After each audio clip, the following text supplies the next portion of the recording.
Assalamualaikum warahmatullahi wabarakatuh. Halo semuanya, perkenalkan nama saya Salma Yumiranda Putri. NPM saya 10222085. Saya dari kelas C122, Program Studi S1 Akuntansi, Universitas Teknologi Digital. Pada kesempatan kali ini, saya akan mempresentasikan tentang Ma'rifatullah atau mengenal Allah, mata kuliah pendidikan agama Islam. Ma'rifatullah atau mengenal Allah terbagi menjadi beberapa bagian. Yang pertama yaitu kepentingan ma'rifatullah.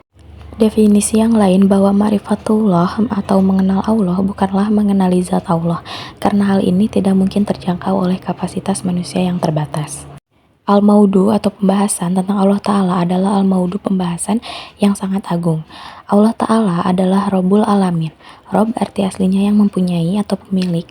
Dalam terkandung pula arti mendidik, yaitu menyampaikan sesuatu kepada keadaannya yang sempurna dengan berangsur-angsur alamin.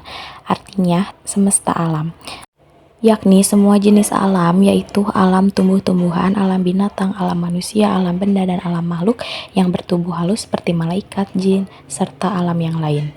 Pemahaman dan pengetahuan kita tentang Allah Ta'ala harus didukung oleh kuatut dalil, atau dalil-dalil yang kuat. Dalil-dalil yang dimaksud adalah yang pertama yaitu ada dalil nakli, yaitu nas yang tertulis dalam kitab. Yang kedua dalil akli, akal atau logika. Dan yang ketiga dalil fitri, atau fitrah, atau naluri, atau sunatullah. Ma'rifatullah atau mengetahui, mengenal, dan juga mempelajari tentang Allah Ta'ala akan menumbuhkan asimar, buah atau hasil, atau juga pengaruh di dalam jiwa yang menimbulkan meningkatnya iman dan juga takwa. Keimanan dan ketakwaan itulah yang menjadi jalan bagi manusia untuk mendapatkan berbagai karunia di dunia. Asimar terbagi menjadi 6 bagian. Yang pertama yaitu Al-Huriyah, kemerdekaan, At-Tumaninah, ketenangan, Al-Barokat, keberkahan, Al-Hayatut Thayyibah, kehidupan yang baik, Dukhulul Jannah, dimasukkan ke dalam surga, dan Mardatilah, keridhaan Allah Ta'ala. Bab selanjutnya yaitu cara menuju Ma'rifatullah. Ma'rifatullah adalah mengenal Allah. Menurut Imam Al-Ghazali, ma'rifat adalah pengetahuan yang tidak menerima keraguan terhadap zat dan sifat Allah Subhanahu wa Ta'ala. Ma'rifat terhadap zat Allah adalah mengetahui bahwa sesungguhnya Allah adalah wujud esa, tunggal, dan sesuatu yang maha agung, mandiri dengan sendirinya, dan tiada satupun yang menyerupainya. Sedangkan ma'rifat, sifat, adalah mengetahui dengan sesungguhnya Allah itu maha hidup, maha mengetahui, maha kuasa, maha mendengar, dan maha melihat dengan segala sifat-sifat kesempurnaannya. Dari mengetahui tentang zat dan sifat Allah, maka selanjutnya Al-Ghazali pun memberi kesimpulan bahwa ma'rifat adalah mengetahui akan rahasia-rahasia Allah dan mengetahui peraturan-peraturan Tuhan tentang segala yang ada. Ada 3 jalan untuk mengenal Allah. Yang pertama, ayat-ayat kauliyah, tanda-tanda kebesaran Allah yang ada di dalam Quran dan hadis. Yang kedua, ayat-ayat kauniyah, tanda-tanda kebesaran Allah yang bisa dilihat dari fenomena alam untuk mengenal dan menguatkan iman kepada Allah Subhanahu wa Ta'ala. Dan yang ketiga yaitu mujizat, perkara di luar kebiasaan yang dilakukan oleh Allah melalui para nabi dan rasulnya untuk membuktikan kebenaran kenabian dan keabsahan risalahnya. Bab yang ketiga yaitu penghalang-penghalang mengenal Allah. Terdapat 5 maradus syahwat. Yang pertama yaitu al-fisku, kefasikan. Yang kedua ada al-kibru, kesombongan. Yang ketiga ada az-zulmu, kezaliman. Yang keempat ada al-kizbu, kedustaan. Dan yang kelima ada kasratul ma'asyi, banyak melakukan perbuatan maksiat. Terdapat pula 4 marodu asyubhah. 1.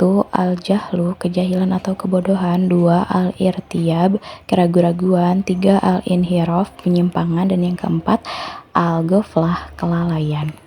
Selanjutnya bab keempat yaitu bukti keberadaan Allah. Terdapat beberapa bagian untuk mengetahui keberadaannya Allah Subhanahu wa Ta'ala. Yang pertama terdapat dalil fitrah. Dalil fitrah adalah dalil yang lahir dari fitrah asal manusia itu sendiri. Hal ini banyak dirakamkan di dalam Al-Quran bagaimana manusia umumnya mengakui kewujudan Allah. Dan yang kedua ada dalil indrawi. Dalil indrawi adalah dalil-dalil yang dapat dinikmati, dilihat, dirasai, atau disentuh oleh indera. Yang ketiga ada dalil rasional. Dalil rasional adalah dalil-dalil yang berdasarkan akal. Dan yang keempat ada dalil nas. Dalil nas adalah dalil-dalil yang berdasarkan kepada nas-nas.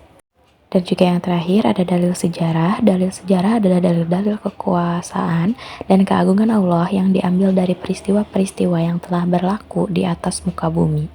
Selanjutnya bab yang terakhir yaitu mengesahkan Allah. Mentauhidkan Allah secara umum berarti mengesahkan Allah dalam zat mentauhidkannya sebagai satu-satunya zat yang berhak dan layak disembah, tiada sembahan yang benar selain Dia, sehingga tidak boleh menyekutukannya dengan sesuatu apapun dalam ibadah. Di dalam tauhidullah juga dibagi menjadi beberapa bagian. Yang pertama yaitu rububiyatullah. Meyakini rububiyah yaitu meyakini kekuasaan Allah dalam mencipta dan mengatur alam semesta. Misalnya meyakini bumi dan langit serta isinya diciptakan oleh Allah. Allah lah yang memberikan rizki dan yang merajai atau memiliki. Jadi makna dari Rabb dapat disimpulkan yaitu Allah sebagai satu-satunya pencipta atau Khalikon, kemudian meyakini bahwa Allah adalah satu-satunya pemberi rizki atau Razikon, dan meyakini Allah sebagai raja atau pemilik yaitu Malikan. Yang kedua yaitu mulkiyatullah. Berpegang tauhid mulkiyah adalah berasal dari kata malikaya miliku, artinya memiliki, berkuasa penuh atas yang dimiliki. Sedang maknanya adalah menegaskan Allah Subhanahu wa Ta'ala sebagai satu-satunya pelindung atau pemimpin yaitu walian, satu-satunya pembuat hukum yaitu hakiman, dan pemerintah amiron. Yang ketiga yaitu ada goyatan.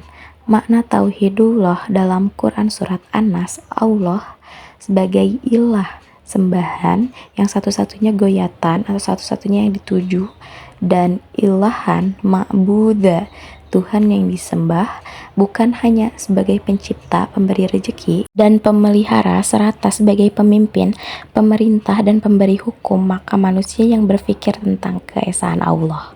Dan yang terakhir yaitu ada ilahan ma'budah. Mana dari ilahan ma'budah, Tuhan yang disembah, ini menjadikan indikasi bahwa hanya Allah sebagai satu-satunya yang wajib disembah dan diibadahi. Tidak ada Tuhan selain itu yang menjadi tandingan sebagai ilah yang disembah. Mungkin sekian juga yang bisa saya sampaikan. Mohon maaf bila ada kesalahan kata. Wabillahi taufik wal hidayah. Wassalamualaikum warahmatullahi wabarakatuh.